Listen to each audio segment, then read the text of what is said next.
बिस्मिल्लाहिर्रहमानिर्रहीम अस्सलाम वालेकुम दोस्तانو उम्मीद लरम چې تاسو به روغ جوړ او خوشاله وي او ژوند په مازوګ وي دوستانو ډیر زیات ظلم شوی دی زیاتې شوی د ایو کور نه د 15 کسانو جنازې وتلې دي په ایو کور کې د 15 کسان ورته چا قتل کړي دي د قاتلان څوک دي اخر دوی سه دښمنی سوا دوستانو دی باره کې په ټول معلومات په دې ویډیو کې شریکو او کتا څو ټول معلوماتو باندې ځان خبرول غواړي مونږ ویډیو ځان ستر اخره پر وګورئ او چې کوم ملګری مونږ په چینل باندې نوی دي هغه د مونږ چینل مخه ځان سبسکرایب کی ټاله نشان دی وای تاکہ مونږ راتلونکي معلوماتي ویډیو هغه ته په اسانه سره ملاوي شي دوستانو د واقعیت مردان کاټلنګ دا چې په ایو کور کې سهار ټیم کې چې خالق د منځ ټیم کې راپاسې دلونو هغه ټیم کې هغوی لږ شکمن شو چې نن د کور نه څوک منځ ته نه دی راوتل چې کله چې تاسو جومات ته ځئ نو د یو داسې تعلق تاسو سره جوړ شي چې تاسو بیا یو بل خیال کوئ ور چې کله خلک ورته دروازه ټکولې ده نوک کړي ده نو څوک نه دی راولی خلکو په شک پیدا شي خلکو پولیس ته ټلیفون کړی دی پولیس چې کله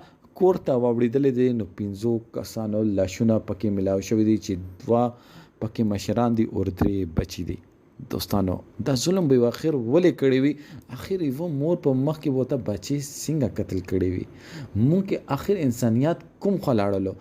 دا هغه وخت چې خلک یې چې قیامت نه مخکې قیامت ولې ضروری ده دوستانو مونږ انسانانو نه دی وخت کې حیوانان جوړ شوي دي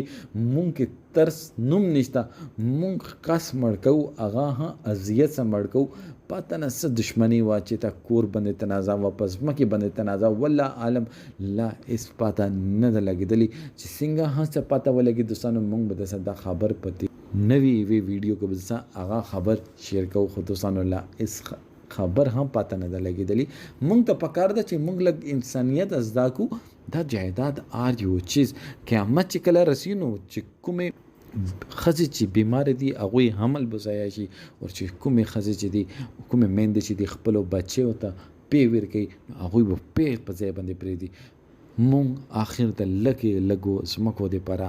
لګ نفرت دې پره مونږ کې معافي اډو نوم نشته مونږ دا سوچ نه کوو چې الله پاک معاف کول ولا کس خوخی او مونږ بیا خپل د نفرت د بغض او حسد نه ورستو طرف ته نه رسو پولیس وایي چې مونږ به دا قاتلان ډیر زر گرفتار کو او دوستانو سوچ خبره ده چې اخر کله پر به مونږ د حد پورې به ظلمونه کو چې یو ټیم به راشي چې دا دنیا به د مونږ ظلم څنګه چې چنګیز خان د ظلم کیسې په دې